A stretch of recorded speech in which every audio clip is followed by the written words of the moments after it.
Hola, hoy hablamos sobre el apartado de bono. Para crear un bono, acceda al apartado de ajustes. Luego pinchas en bono y después en nuevo. Ahora basta rellenar los campos en blanco.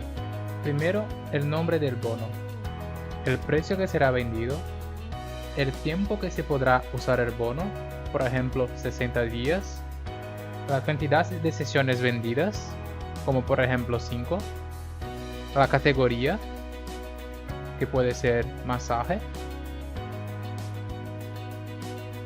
y luego añadir los servicios y la cantidad que podrá ser usada en el bono, aquí por ejemplo 5 cada uno.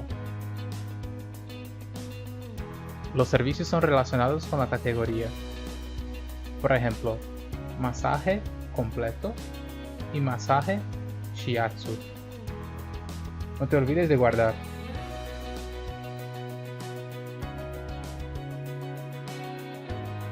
Límite de sesiones es la cantidad de sesiones totales que se pueden utilizar en el bono. La cantidad en servicios es el número de sesiones que se pueden usar para cada servicio o producto hasta el límite de sesiones.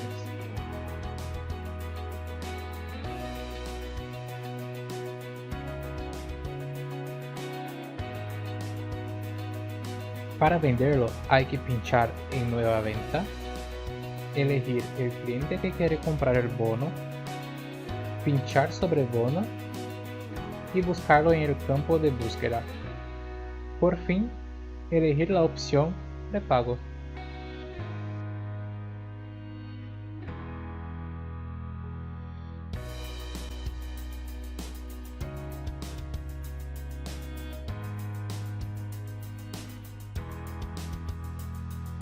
Para canjear el bono, basta ir hasta la cita del cliente e ir a pantalla de pago. Pinchar sobre la estrella roja y seleccionar la opción de pago que sea mejor para tus estadísticas. No te olvides de guardar.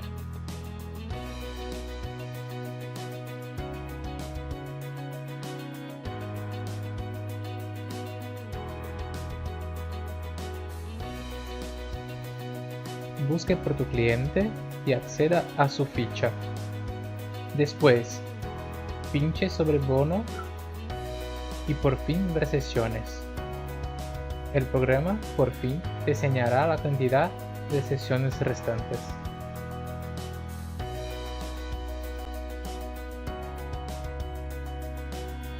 Koibox, gestión integral de centros de belleza. Hasta la próxima cita.